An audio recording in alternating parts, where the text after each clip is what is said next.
My name is Kevin. This year, I turned 40. I work at a small-town factory near my home, manufacturing auto parts, mainly car lights.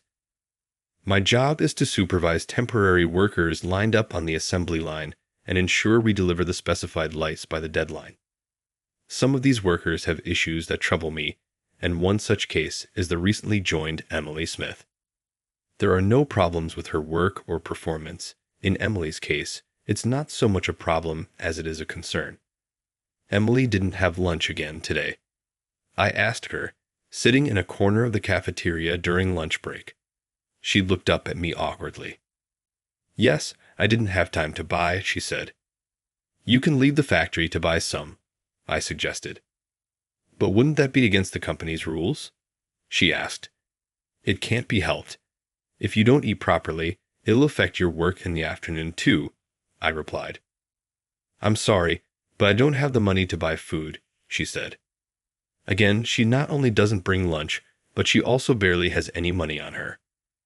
Even as a temp, she should be making between $1,800 to $2,000 a month, including overtime.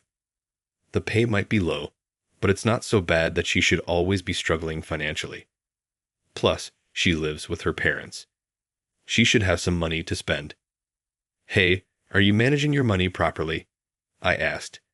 "And Emily, you should take more care with your appearance." She looked down as I said this.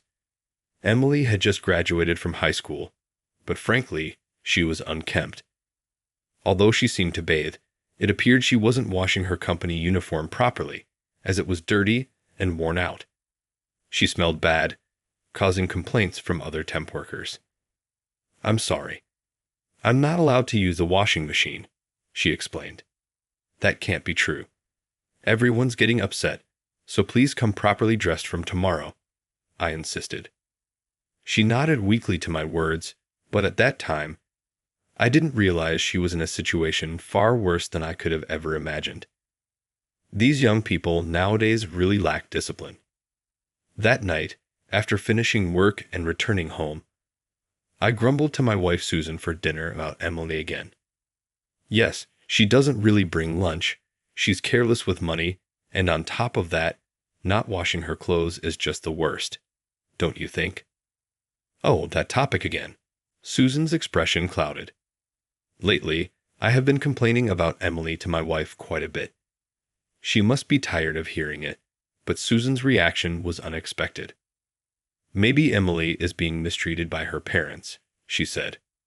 "What do you mean?" I asked. "I've been hearing some rumors in the neighborhood, and it got me thinking," Susan explained. She then told me about a recent rumor she'd heard. Apparently, in a family that had moved into a public housing complex, a daughter was being neglected by her parents. The family's last name is Smith. Could it be? "Well, it seems that girl is her father's stepchild and the family treats her coldly," Susan said. "Can you keep an eye on her for a while?" Understood. I was stunned by my wife's words, but thinking about it, it explained why Emily didn't bring lunch or have any money if her parents were taking all the money she earned. Just the thought of it made me feel sick. However, I was about to witness something even more shocking. It happened on the weekend while shopping at the supermarket with my wife Susan. I coincidentally saw Emily. "Come on, hurry up and walk." "Stop it, Kevin." Emily was being hit by a little boy. It was more like playful punching around her waist, but she clearly didn't like it. Besides, there were a man and a woman who looked like her parents, laughing loudly as they watched. "Look, that's Emily, the girl you were talking about," Susan said. "No doubt about it." "Excuse me, I'll go over there for a moment," I said. "Wait, Kevin," Susan called out. I approached Emily. "Hey, what are you doing?" I asked the boy, grabbing his arm. "Let go, old man," he shouted. I looked at Emily. "Hey there, Emily. What a coincidence meeting you here, shopping with your family. Huh." "Yes, that's right," she said, her eyes filled with fear as they shifted towards her parents, who were watching me with suspicion. Are you Emily's parents? I asked. I've always been grateful for her help. I'm Kevin, the factory manager. Oh, is that so? Her father responded with a suspicious look and a curt greeting. But then he said something astonishing. About Emily's salary. Can it be raised a bit? She even does overtime, but doesn't bring in much money. Can something be done about that? Jerk, her mother shouted. We're letting you use our daughter. Pay her more. Let go, you old jerk. The boy, whom she called Kevin, tried to shake off my hand. I released his hand. Fine, don't mess with me, he said, and ran back to his parents. Dad, beat up that old jerk, Kevin shouted. Not here. We'll deal with it later. The father laughed loudly and crudely at his son's words.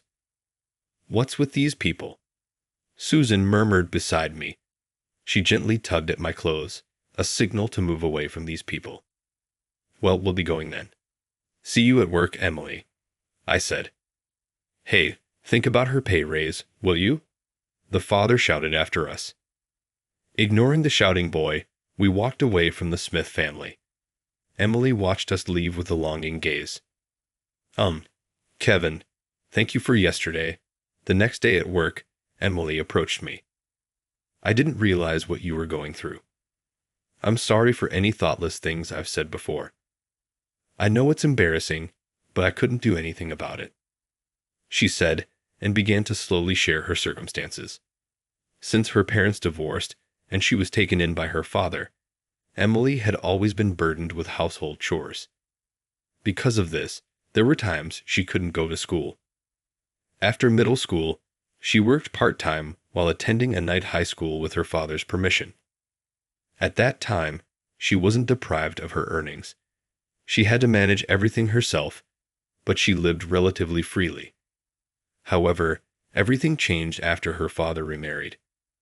Her stepmother disliked her and treated her coldly, teaching Kevin, her stepbrother, to treat Emily like a servant. Her father never reprimanded the stepmother's behavior. Instead, they demanded she pay back for being raised by taking all her earnings from her part-time jobs. Her clothes and personal belongings were thrown away by her stepmother, and she was even restricted from bathing often and washing her clothes. That's why I couldn't wash my uniform freely, and it got all tattered. I'm really sorry, she concluded her story. I was speechless for a while, overwhelmed by her situation, which was worse than I could have imagined. Despite being in such a tough situation, I thought she was strong for enduring it alone, but also felt deeply sorry for her. Then I handed her something. Here, eat this if you'd like. What is this? She looked at the package I handed her with a confused expression on her face. My wife made this packed lunch especially for you. She really wants you to have it. Just give me back the empty box when you're done. No rush. Wow, your wife made this homemade lunch for me. I'm so touched, she said, tears welling up in her eyes. Trying to hold back her tears, she said in a trembling voice, Thank you so much. Even though I've been such a burden, it's okay. Also, could you hand me your uniform over the weekend? My wife is eager to wash it for you. Are you sure? You're doing so much for me, she responded in a tearful voice. That's all we can do for you. And remember, if you ever want to leave your current situation, you can always talk to us. Thank you, but what would my family say if I accepted help? Tears streamed down her face as she tried to hold them back. It's okay. I know someone who's an expert in these matters. We can definitely help you. I gently rubbed her shoulders to reassure her. Sobbing, she expressed her feelings. I don't want to live in that house anymore. I want to have a normal life like everyone else. Please help me. Her pain, borne in silence for so long, resonated painfully with me. That night, the front of my house became a bit of a battleground. Hey, where did you take Emily? Bring her out. For some reason, Emily's father came to my house demanding her return. He kept banging on the door, yelling at us inside. Susan looked at him anxiously. Hey, are we okay? she asked me. We are fine. Besides, if we engage with him, our house will turn into a mess. I reassured her while holding her shoulder. Emily wasn't even here to begin with.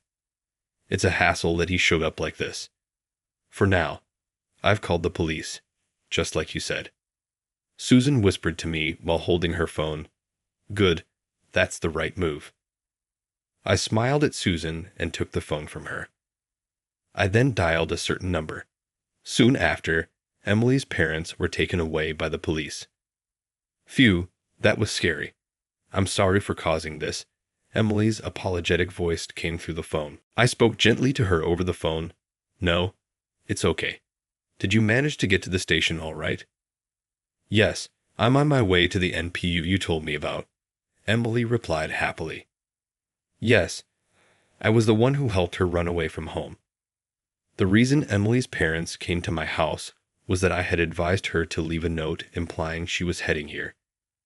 I thought it would buy her some time to escape. But are you sure I'll be accepted? She sounded anxious. Don't worry.